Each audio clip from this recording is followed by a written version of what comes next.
Hola, buenas noches, buenas tardes. Saludo de esta manera porque entiendo que estamos en horario diferidos y además también queda grabado. Agradezco a Alejandro Segura Chávez por haberme invitado a este coloquio o este congreso llamado Política de la Política Actual, de su espacio Teoría en Pocos Minutos, ¿sí? Y ojalá pueda plantearles algo medianamente novedoso, medianamente nuevo, desde algunas ideas que tengo. Mi nombre es Carlos Silva Copel, egresado de Psicología Clínica, pero formado como psicoanalista, trabajo como psicoanalista, escribo en el Diario Público de Ecuador, no sé por cuánto tiempo, no sé por cuánto tiempo más, debido a que, bueno, no sabemos qué va a pasar en este panorama político. Se vienen elecciones y una de las características que yo me veo es hincar un poco, ¿no?, con lo que escribo, con lo que digo, y hay ciertos gobiernos a los cuales no les gusta eso. Ya les voy a decir por qué. Mi tema es, el tema que les traigo y el que salió en el flyer, decía: desencuentro con la política o cómo no interesarse por la política tal como la conocemos. Hay un agregado, ¿no? Hacia nuevas formas de ser ciudadanos políticos sin destruir lo urbano.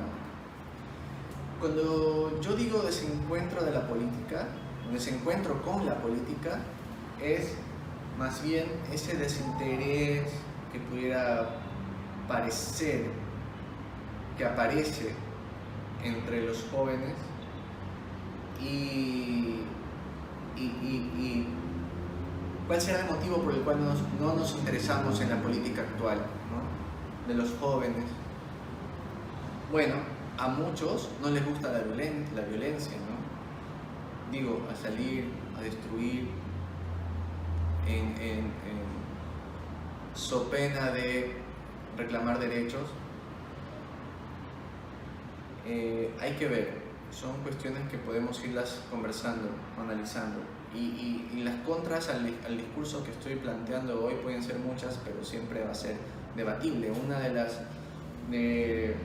dificultades que veo que tenemos hoy es que esto solamente va a ser unilateral. Por lo tanto, si tienen contras o contrapropuestas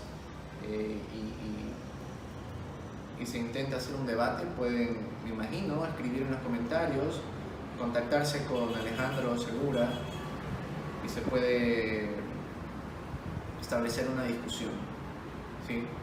Les voy a leer la sinopsis de mi ponencia. Sucesos acaecidos tanto en Chile como en Ecuador en octubre del 2019 deja legitimación de la categoría de Niklas Luhmann y Berger, de este librito famoso, La construcción social de la realidad. Deja legitimadas las formas con las que se creería debería ir el civismo o la acción política, proveniente desde cualquier colectividad. No es para menos. Más allá de seguir ciegamente a caudillos, mentalizadores, cabezas ideológicas, se intentará demostrar en esta ponencia cómo el fanatismo conlleva a la destrucción y a la mala elección de los nuevos representantes, pero como síntoma del desconocimiento civil de lo que encierra la política, lo que se negocia tras bastidores en el escondite donde, por ejemplo, se lograron los negociados del Odebrecht con los distintos gobiernos del socialismo del siglo XXI, entre ellos el de Ecuador. La corrupción endémica de nuestra Latinoamérica desde la época colonial no ha sido superada aún por un régimen democrático. ¿Qué nos queda a los ciudadanos? El camino menos indicado es la violencia, debido a que han surgido nuevas herramientas y logrado nuevas legislaciones después de cientos de muertos, de cientos de muertos de los siglos pasados, las cuales nos invitan a no repetir actos barbáricos propios de una revolución francesa, ¿sí? Ahora, de lo que les he leído, algo que planteo como hipótesis es que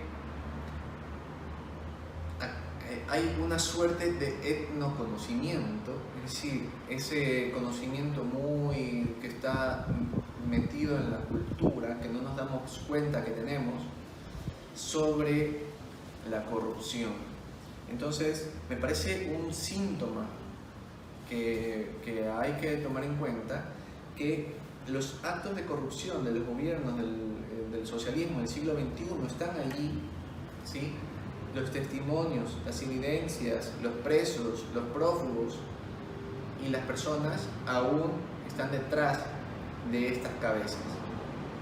Digo, de estos caudillos, de estos personajes. Digo cabezas no porque tienen un precio para la justicia, sino porque son los mentalizadores, ¿sí? Y de allí planteo otra hipótesis, que en esa apología del uno, de la imagen del uno, que es una suerte de apología al egoísmo o al egocentrismo, todos los ciudadanos nos vemos reflejados, ¿no? Entonces es muy interesante cómo se da aquello de las elecciones. Siempre se plantea un personaje salvador, que va a resolver todos los problemas, etcétera, etcétera, cuando en otros países, al menos los que están bajo el régimen o la armazón del estado de bienestar, ya existe una administración y quien llega allí al poder va a ejercer un trabajo, ¿sí?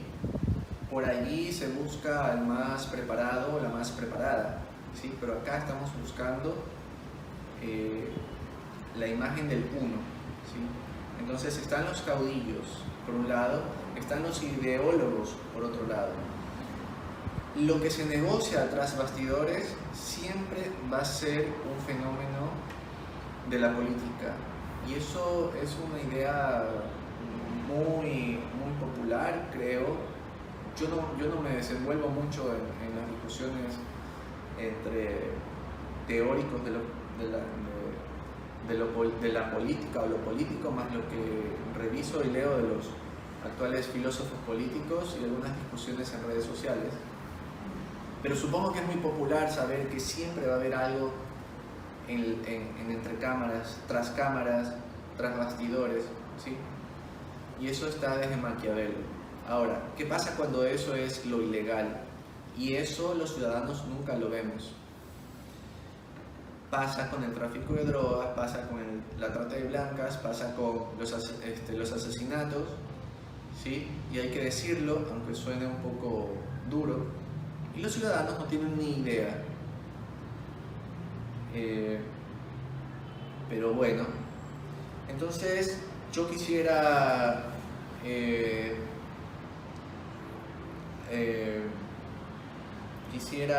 hablarles de la bibliografía que voy a hablar. Voy a comenzar por un poema en prosa de John Milton que se llama El paraíso perdido. Voy a hablar, estuve un poco inspirado de este libro nuevo de Elena Rosenblatt, esta doctora estadounidense, La historia olvidada del liberalismo, ¿sí? Textos políticos de Edmund Burke, La democracia en América, Antiguo régimen y revolución de Alexis de Tocqueville, ¿sí? Entonces quisiera comenzar leyéndoles un pedacito de este amplio poema en prosa de John Milton del siglo, este es 1600, de ahí data, ¿no? Siglo XVII. A ver. Confiando al Altísimo. Bueno, les voy a un poco a decir, les voy a adelantar por qué voy a leer este poema, porque tengo una construcción a partir de lo que les voy a leer, ¿sí? Ese es el motivo. Confiando al Altísimo igualarse, si con él se enfrentaba, y ambiciosa contra el trono de Dios y monarquía, levantó la impía guerra de los cielos, y la altiva lid con vano esfuerzo. A Satán, el poder omnipotente, arrojó de cabeza envuelto en llamas, en horrorosa combustión y ruina, de la mansión etérea a la insondable perdición, a vivir allí en cadenas irrompibles y el castigo del fuego, para armarse contra el omnipotente. Satanás o Lucifer hizo la revolución, si ustedes lo quieren ver, ¿sí? Entonces, ¿qué es lo que les voy a plantear metafóricamente? Había un sistema de gobierno en el cielo, ¿no? En los cielos, una monarquía, dice John Milton, y hubo Satanás. Yo no lo quiero poner en el lugar del conocimiento, mucho menos del saber, pero esta era una cabeza, ¿no? Una mente con certezas, ¿sí? Entonces el problema de las certezas es que no hay cabida a la pregunta, no hay cabida a ver otras vías, por así decirlo, para la mejora. Lo que logró Satanás obviamente fue la expulsión, y producto de esa posición egoísta, digan ustedes, ególatra, de certeza, inaugura un nuevo régimen, ¿sí? Se llama infierno.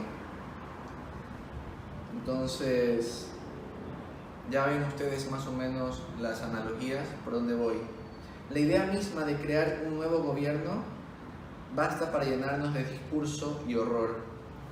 Está en la Revolución Francesa, en textos políticos de Edmund Burke.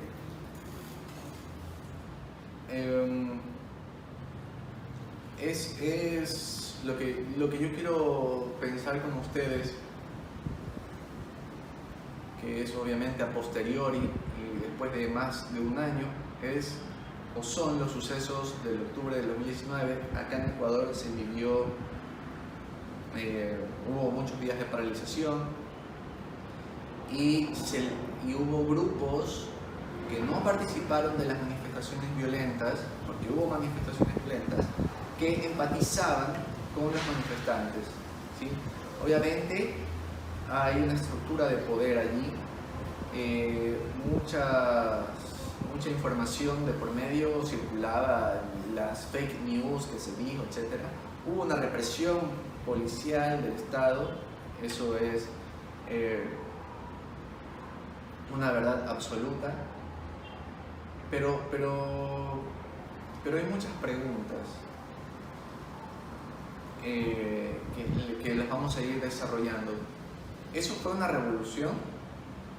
¿Es una forma de actuar político, o una forma política de actuar, ir hacia la ilegalidad, ir hacia los otros ciudadanos o hermanos, por decirlo así, ecuatorianos, saqueándoles, cerrándoles los negocios, obligándolos a participar de eso?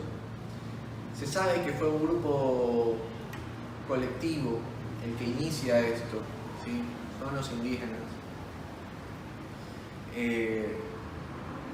Pero también se dice que hubo algo tras bastidores, algo que se armó tras bastidores. Hay que pensarlo, ¿sí? Entonces, hoy, en pleno siglo XXI, el año pasado, 2019, hoy día, noviembre del 2020, terminando noviembre, terminando el 2020, es pensable hacer o cometer la acción política a través de la violencia, luego de que tuvimos un siglo XX con millones de muertos. Algo no hemos aprendido, ¿sí? Yo voy a ir leyendo algunos postulados de los textos políticos de Edmund Burke y los vamos a ir pensando, ¿no? Porque esto es más o menos lo que yo he estado realizando para traerles mi propuesta.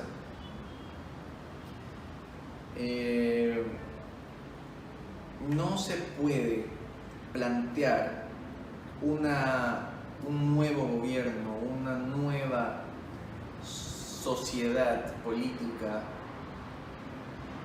creo que es una redundancia, sociedad política, la sociedad está organizada de manera política, a partir de lo a priori, ¿sí?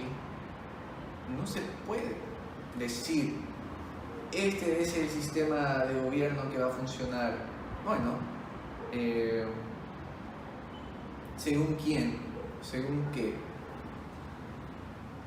Lo que podemos entender que lo que pudiera funcionar como sistema de gobierno o un buen sistema político es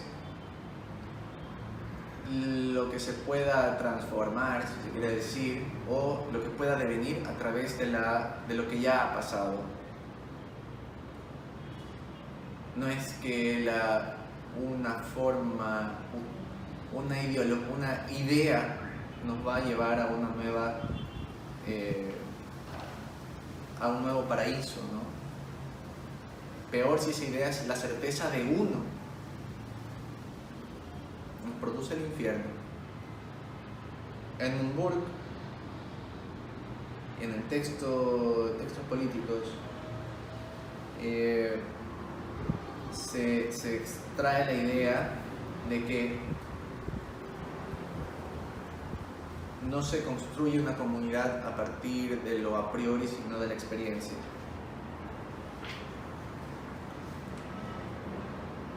Ahora,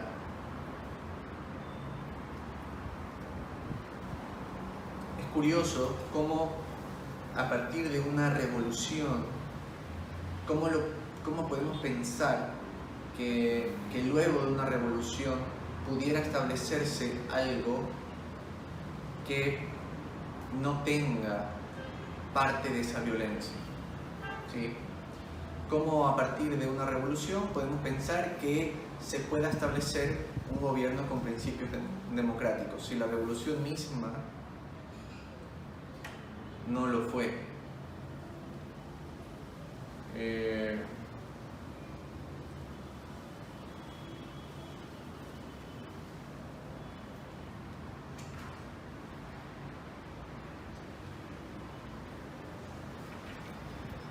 ¿Cómo podemos pensar? Estoy en el libro de textos políticos, saco ideas, no lo estoy ni parafraseando, ¿verdad?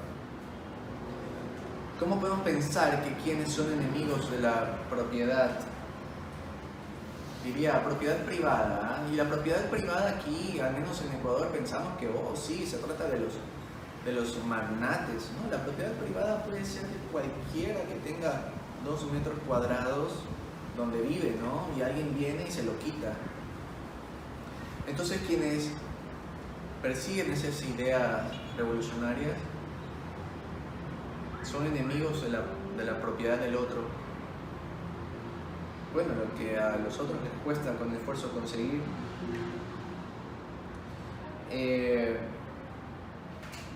Y ese concepto deriva de la revolución de 1688, la que les estoy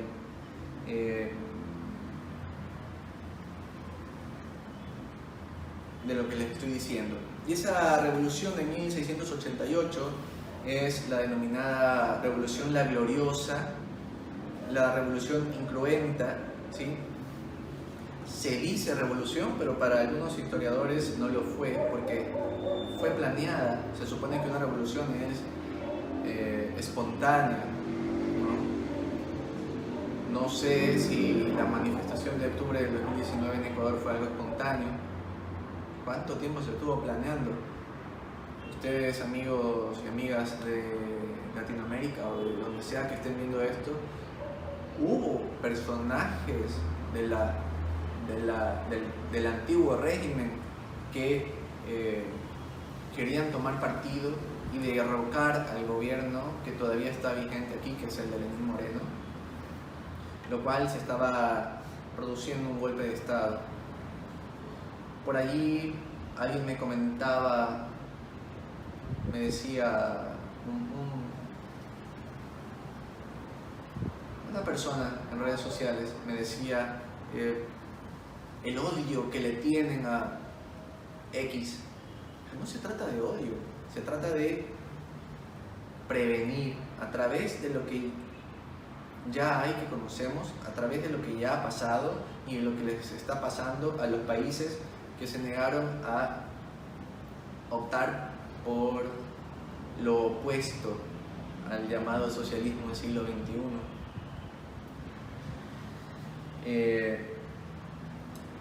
En Maquiavelo igualmente hay un axioma que se dice que todo aquel que llega al poder va a terminar pervertido, ¿sí?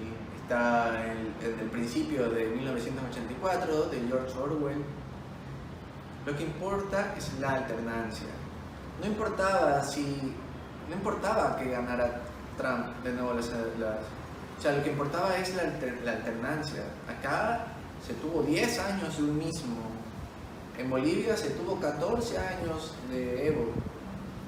Y volvieron los bolivianos a votar por el MAS, el partido MAS. No se toma mucho en cuenta a los hermanos bolivianos, a Bolivia, pero es un país del cual políticamente podemos aprender mucho.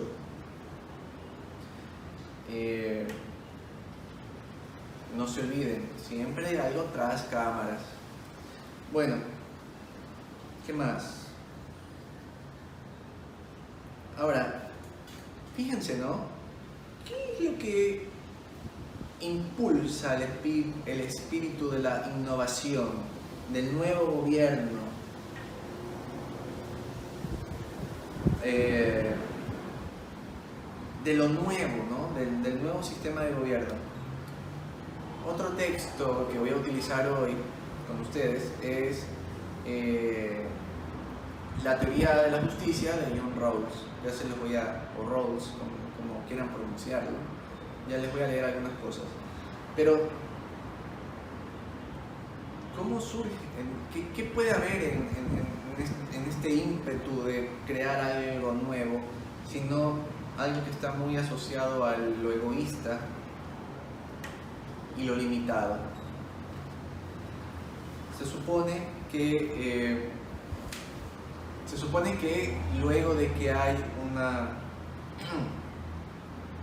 luego del derrocamiento, por así decirlo, se supondría que la utopía de lo que se prometió es el paraíso, ¿no?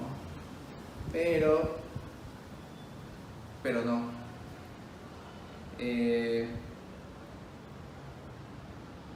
Lo peor es que no se puede llegar ahí sin término medio.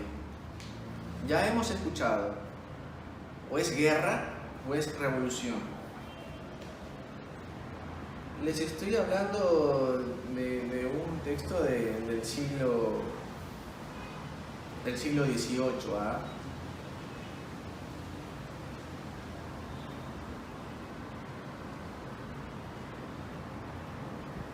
En textos políticos, la Revolución Francesa, Edmund Burke, página 110. ¿Qué clase de cosa será una nación de bárbaros, groseros, estúpidos y feroces y a la vez pobres y sórdidos, desprovistos de religión, honor, orgullo viril y que no poseen nada en el presente ni esperan nada en el porvenir? Claro, tengo que hacer la respectiva aclaración.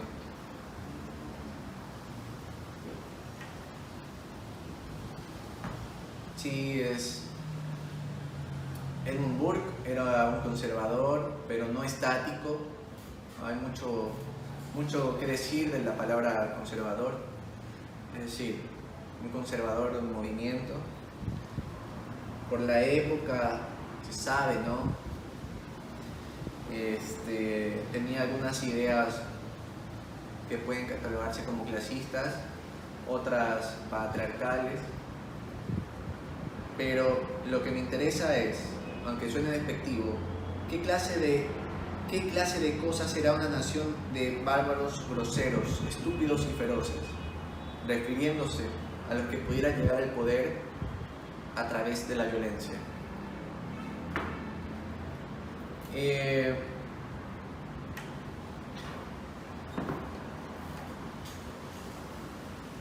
del texto de la historia olvidada del liberalismo,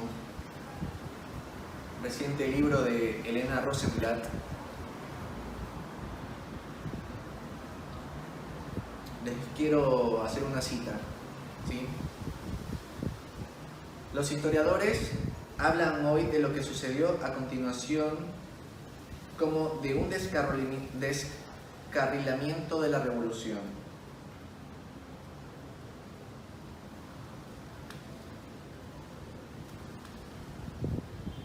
Cuando pensamos en la Revolución Francesa,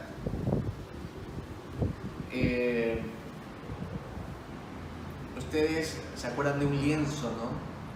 Una pintura de una mujer que lleva la bandera de Francia con el torso descubierto, y se piensa que ese lienzo pertenece a la Revolución Francesa, y no.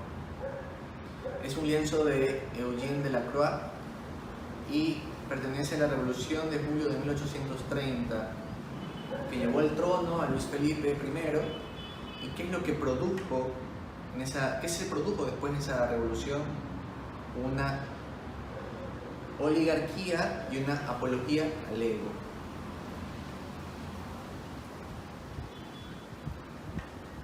La revolución es una tesis marxista.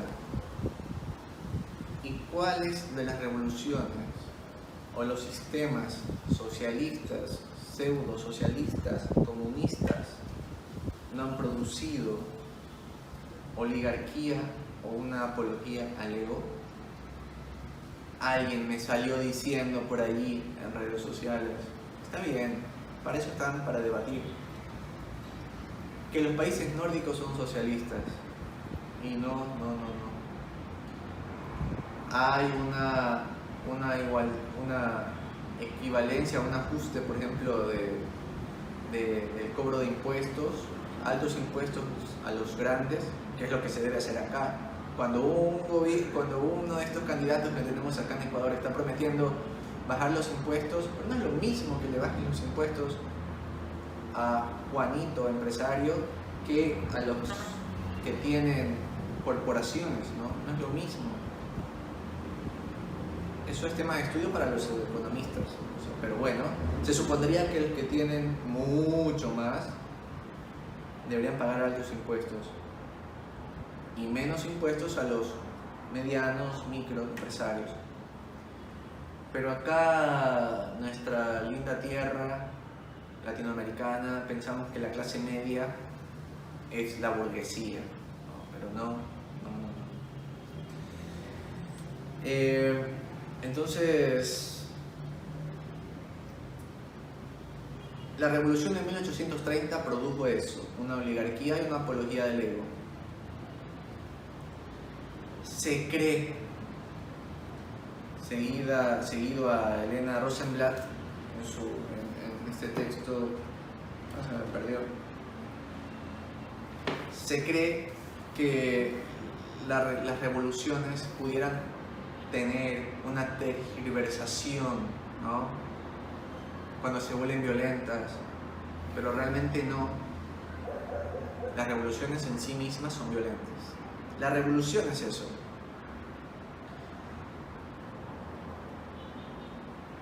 Hace unos años acá en Ecuador, quiero decir, en uno de estos cantones, estas pequeñas ciudades, se mató en público a 3 personas porque se corrió la voz de que secuestraron a una niña.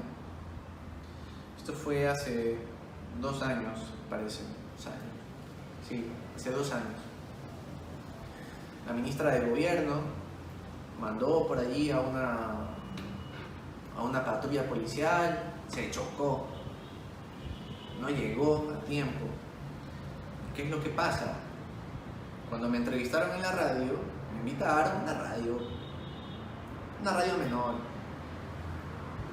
un periodista de poca fama, me preguntó al respecto Y yo le dije, bueno, esa es la revolución. La revolución por definición es violenta. En la ausencia o la falta de la institución del Estado, el pueblo, por decirlo así, espontáneamente va a tomar la justicia por propia mano. El entrevistador se puso como loco, obviamente. Me dijo que yo estaba equivocado, que eso no es la revolución, que cómo voy a decir eso si se vive en un Estado democrático. Pues ahí está. Ese es el tema, que estamos confundidos. Nosotros creemos que la revolución es algo lindo por hacer, ¿sí? He leído de algunos colegas, bueno, no son colegas porque en realidad son doctores en ciencias políticas, que cuando alguien dice salgamos a quemarlo todo, estos plantean, bueno, empiecen por sus casas, ¿no?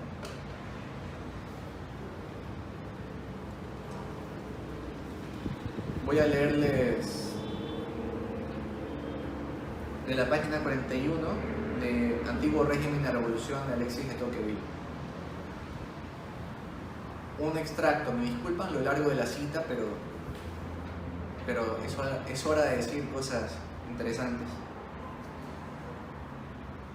Indudablemente, jamás hubo revolución más poderosa, más rápida, más destructiva y más creadora que la Revolución Francesa. Constituiría, no obstante, un error inaudito creer que haya surgido un pueblo francés enteramente nuevo y que se haya elevado un edificio cuyas bases no existían antes de ella. La Revolución Francesa ha creado una multitud de cosas accesorias y secundarias, pero no ha hecho más que desarrollar el germen de las cosas principales, pues éstas existían antes de ella. Lo que hizo fue reglamentar, coordinar y legalizar los efectos de una gran causa, más que ser ella misma esa causa. En Francia, las condiciones estaban más niveladas que en ningún otro sitio. La revolución aumentó esa igualdad de condiciones e introdujo en las leyes la doctrina de la igualdad. La nación francesa había abandonado antes y más completamente que todas las demás el sistema de fraccionamiento y de individualidad feudal de la Edad Media. La revolución acabó de unir todas las partes del país y de formar un solo cuerpo. En Francia, el poder central ya se había apoderado, más que en ningún país del mundo, de la administración local. La revolución hizo ese poder más hábil, más fuerte, más emprendedor. Los franceses concibieron antes y más claramente que todos la idea democrática de la libertad. La revolución dio a la nación misma, si bien no toda la realidad, el menos toda la apariencia del poder soberano. Si estas cosas son nuevas, lo son por la forma, por el desarrollo, no por el principio ni por el fondo. Estoy seguro de que todo lo que hizo la revolución también se habría hecho sin ella, sin violencia, ¿no? La revolución no fue más que un proceso violento y rápido, con cuya ayuda se adaptó el estado político al estado social, los hechos a las ideas y las leyes a las costumbres.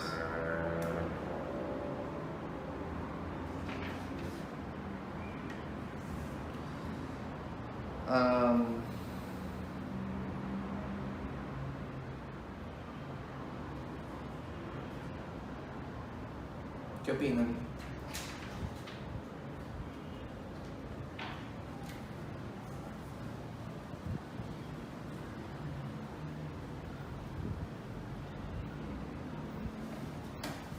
Cuando ocurre una revolución, y yo lo que les estaba comentando hace un momento,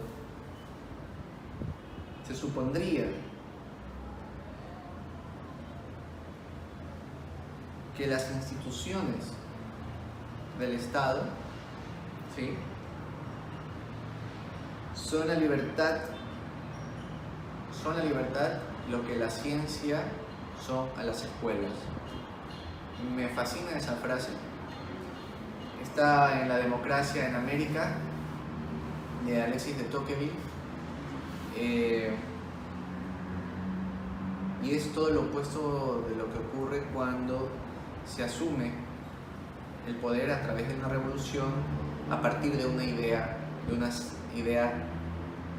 la que no es una idea, realmente es una certeza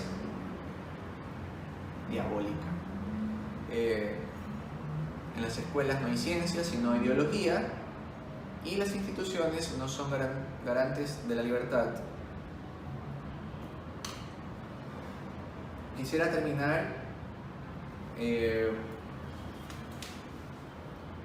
seguro se pasan algunas cosas, pero debido al tiempo y no quiero aburrir, quisiera terminar con cuál es la salida por interesarnos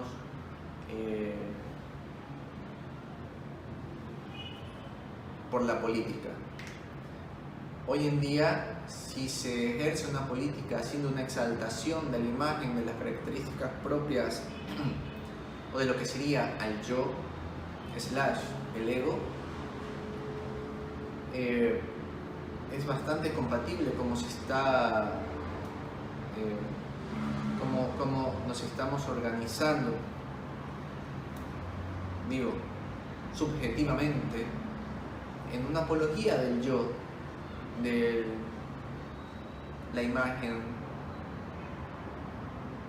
del individualismo.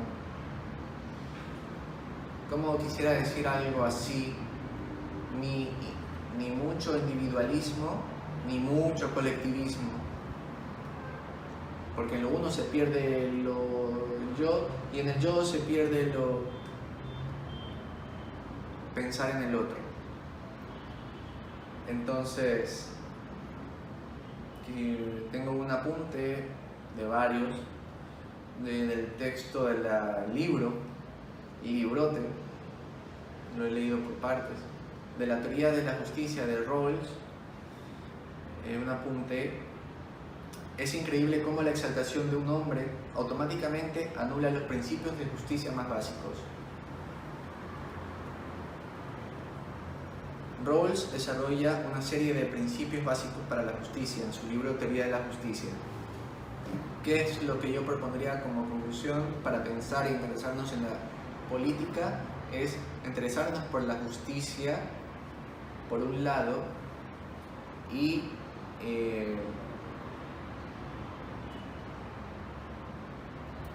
por los derechos en el sentido de la igualdad de oportunidades para todos y todas.